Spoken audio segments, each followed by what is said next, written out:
Louvado seja nosso Senhor Jesus Cristo, para sempre seja louvado. Vinde, Espírito Santo, vinde por meio da poderosa intercessão do Imaculado Coração de Maria, vossa amadíssima esposa. Divino Espírito Santo, descei sobre nós. Meus irmãos, nesta última semana do tempo pascal, quando nós nos preparamos para o grande Pentecostes, o envio do prometido, do Paráclito, é muito significativo quando nosso Senhor Jesus Cristo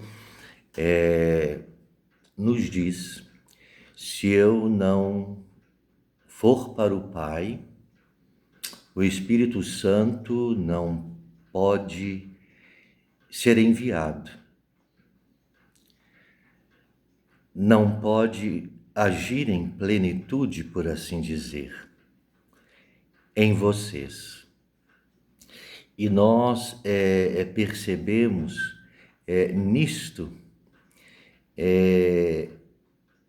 podemos dizer poeticamente, que era necessário a união das três pessoas da Santíssima Trindade, para que este amor do Pai para com o Filho, que é o próprio Espírito Santo, fosse derramado em plenitude sobre os discípulos e automaticamente sobre todos nós, não é? Através do santo batismo, da confirmação, sacramentos estes que são o início da vida cristã, sem os quais não é possível estar no corpo místico de Cristo. Então, é uma solenidade de profundíssima importância, porque o Espírito Santo vem como Paráclito. Paráclito é o forte, o defensor, é aquele que vence, né?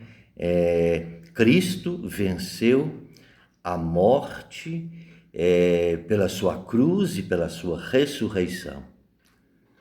Passando pela morte, experimentando a realidade da morte, Cristo vence a morte e o pecado pela sua ressurreição.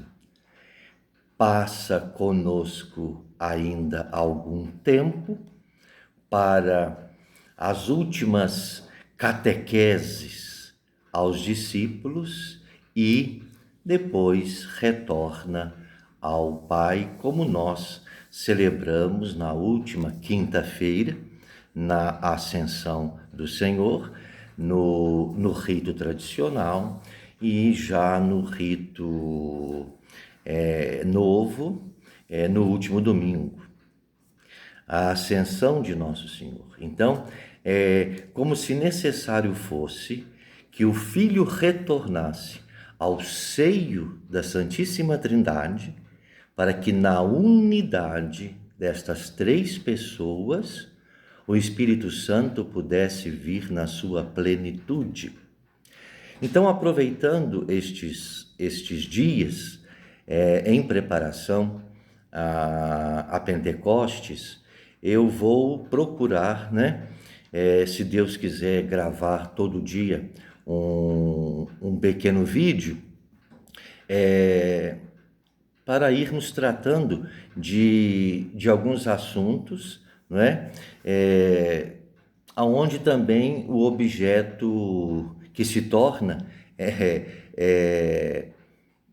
de certa forma, principal sou eu, da minha decisão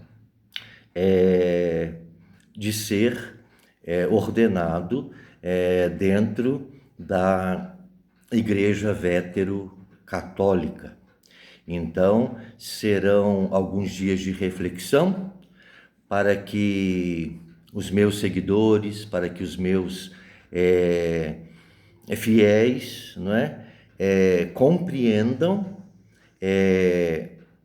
o que é ser, pertencer à vétero-católica, que na verdade, não é? Nós somos chamados de cristãos antigos, de velhos católicos, unicamente pelo fato de, na decisão de Utrecht, os senhores bispos não terem aceitado a promulgação do dogma da infabilidade papal, que estendia a soberania do Santo Padre, o Papa, para toda a Igreja. Então, estes senhores bispos, de início, refutaram este dogma. E depois de estudarem e concluírem que não era possível aceitar este dogma, então nasce aí, por assim dizer, é lançada aí a semente do vétero-catolicismo, com a intenção de quê? De retornarmos à Igreja primitiva, aos moldes da Igreja primitiva, né? O reconhecimento absoluto dos apóstolos, da sucessão apostólica, compreendida como ela deve ser, né? Que só existe sucessão apostólica se existem bispos, né? Que venham desta linhagem sucessória. Portanto, nós não podemos de modo algum, né, em sã consciência, não aceitarmos esta realidade. Não aceitarmos esta realidade. E a bem da verdade, nós temos que ser muito honestos, né? Eu procuro ser muito honesto em tudo que eu falo, em tudo que eu faço e, sobretudo, em tudo que eu prego para os outros. Porque a minha salvação depende daquilo que eu vivo e também daquilo que eu propago. Portanto, eu sempre fui contrário ao ensinamento, ao modo como o Concílio Vaticano II foi instaurado na Igreja. E a Igreja é um só corpo, assim como nós ouvimos da boca de nosso Senhor Jesus Cristo, que na casa do Pai tem muitas moradas. É indiscutível que a Santa Igreja Católica Apostólica, ela tenha sim a unidade, vejam bem, a unidade nessa diversidade de carismas próprios do catolicismo. O que quer dizer estes carismas próprios do catolicismo? Primeiro lugar, o reconhecimento da soberania universal de nosso Senhor Jesus Cristo. Tudo converge para Ele. Nós o temos como nosso único Salvador e nosso único modelo de vida cristã. A aceitação dos sacramentos, dos 7 sacramentos, como sinais visíveis da graça de Deus nas nossas almas. O sacramento imprime em nós o caráter da graça santificante. Então, se estes sacramentos são ministrados na forma correta, estes sacramentos são válidos, queiram ou não queiram aceitar. Eu não estou aqui me justificando, não estou aqui fazendo propaganda, não estou aqui abrindo discussão com ninguém. Eu apenas estou me mostrando o que me levou a esta decisão, né, que eu tenho vivido com muita intensidade, com muita alegria, por sinal, né? Minha ordenação diaconal já está marcada pelo senhor bispo, pelo senhor arcebispo Primaz, né?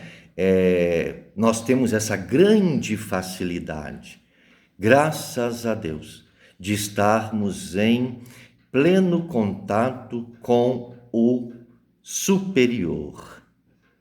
E esse contato nos fortalece muito, porque nós sentimos verdadeiramente uma relação paternal entre a pessoa do primaz para com aqueles que se preparam para receber dele as ordens sagradas. Então vamos lá. Nós temos a sucessão apostólica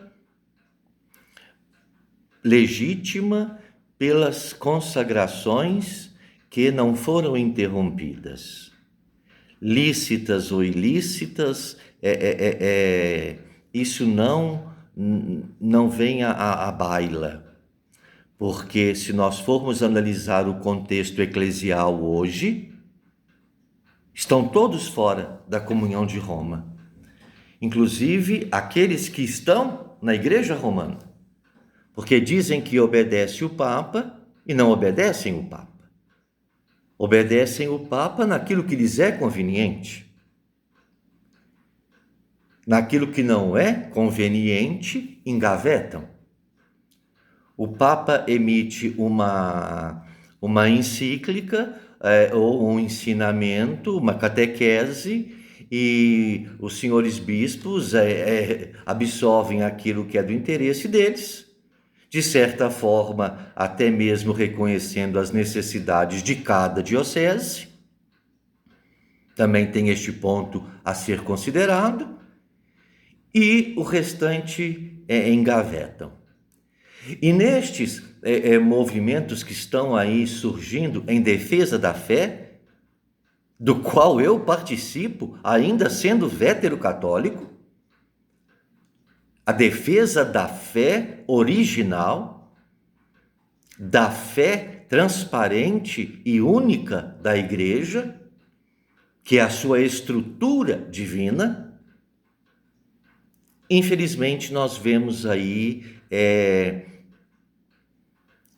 um distanciamento do espírito eclesial.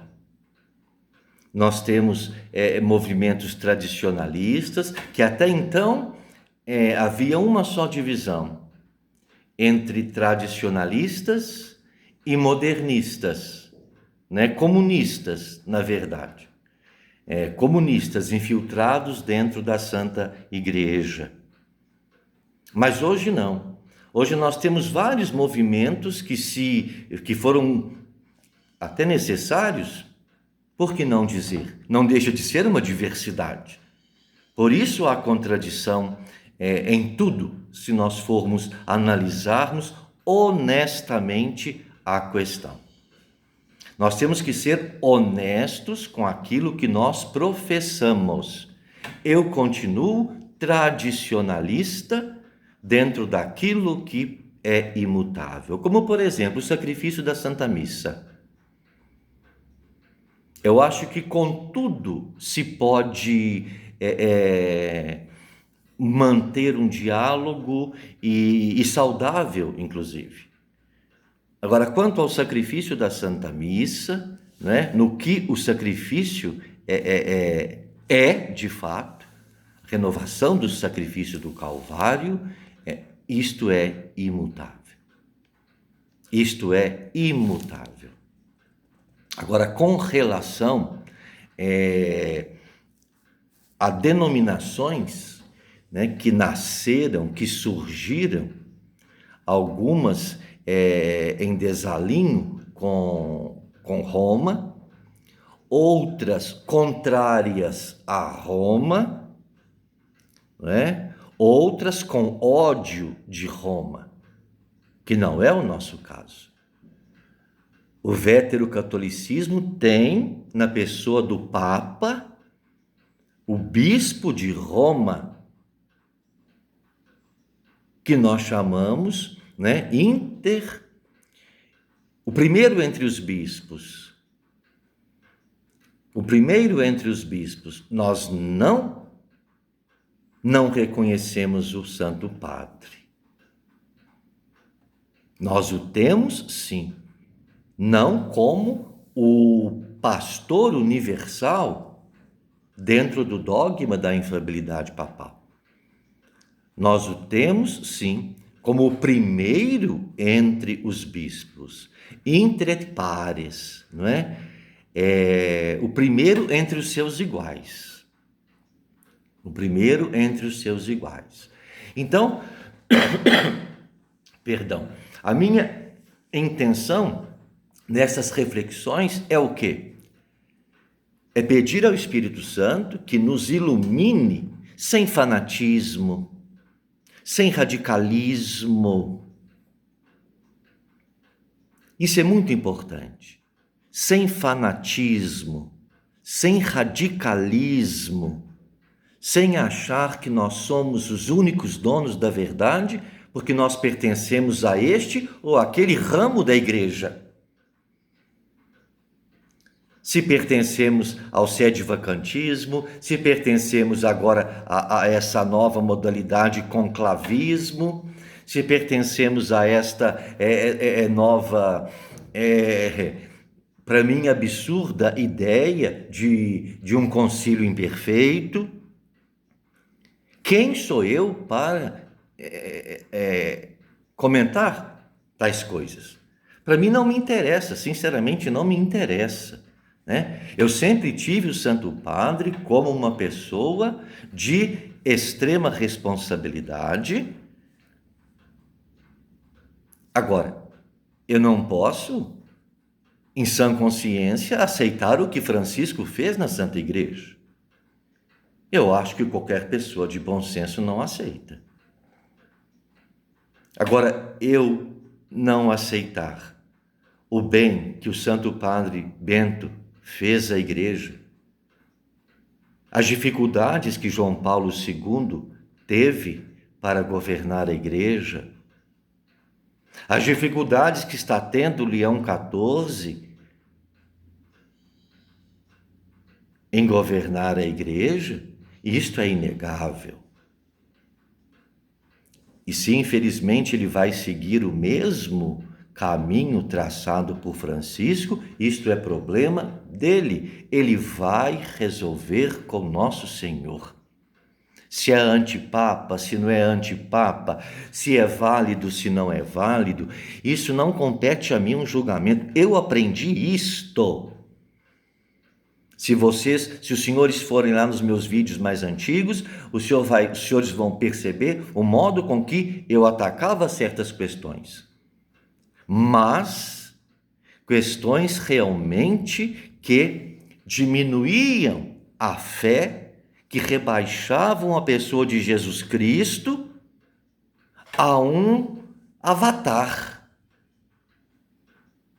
a um fulano como outro qualquer, a mais um profeta que veio à Terra.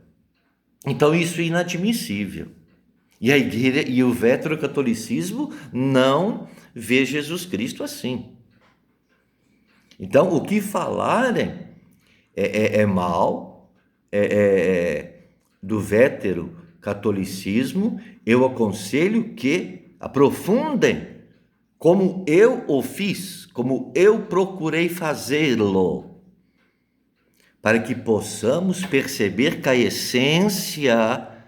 essência do veterocatolicismo não é a criação de uma igreja independente, de uma igreja marginalizada dentro da doutrina. Pelo contrário, o interesse é tão somente o retorno às origens, dispensando alegorias, dispensando maquiagem, aquilo que é.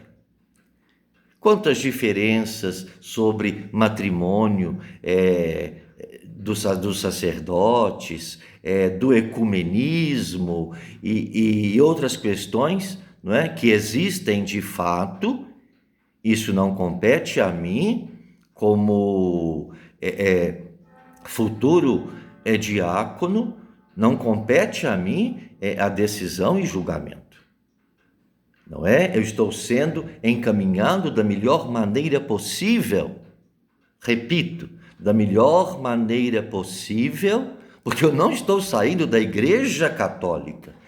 Eu não estou me tornando um desertor da Igreja. Eu estou apenas abraçando um ramo legítimo da Igreja Católica pela sucessão apostólica que garante este ramo, esta ramificação. A igreja continua uma, porque é a única instituição fundada por Jesus Cristo, santa, porque vem de Jesus Cristo, católica, porque é universal, romana, porque está com sua sede em Roma, de Antioquia, porque está com a sua sede em Antioquia, siríaca, ortodoxa e por aí vai. Então, que não venha à baila discussão, que venha à baila explicação.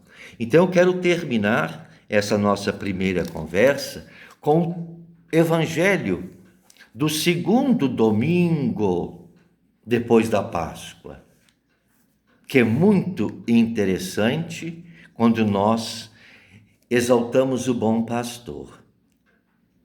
Quando o bom pastor conhece as suas ovelhas e as conduz, ele chama pelos seus nomes e elas o ouvem, porque ambos conhecem uns aos outros. Nosso Senhor conhece as suas ovelhas, como as ovelhas conhecem o seu pastor. Então, se sentir uma ovelha gorda, né? Aquela ovelha que está só pastando na sua comodidade, façamos essa reflexão. Reflexão essa que nós fizemos com o nosso arcebispo Dom Diogo. Como esse rebanho tem ovelhas gordas, as donas da verdade, aquelas que ficam no seu pedestal, pastando o capim mais fresco, na sua comodidade, na sua estabilidade. Como nós temos também aquelas ovelhas que, uma vez o pastor chamando, deixam o pasto e vão seguir o pastor. Então esse evangelho é muito interessante. Como o Pai me conhece, o evangelho é tirado de São João, capítulo 10, versículos de 11 a 16. Como o Pai me conhece, assim eu conheço o Pai. e dou a minha vida pelas minhas ovelhas. Olha que interessante isso. Como o Pai me conhece, eu conheço o Pai. Deus que se reconhece nas pessoas. E a pessoa divina que reconhece as suas criaturas, nós, as ovelhas. Deus se preocupa conosco, Deus nos trata, Deus nos alimenta, Deus nos conduz, Deus não nos deixa à revelia do demônio. E dou a minha vida pelas minhas ovelhas. Tenho também outras ovelhas que não são deste aprisco.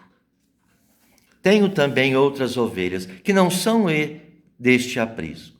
Podemos aqui entender, podemos aqui comentar que talvez estas ovelhas sejam os nossos irmãos separados, sérios, né?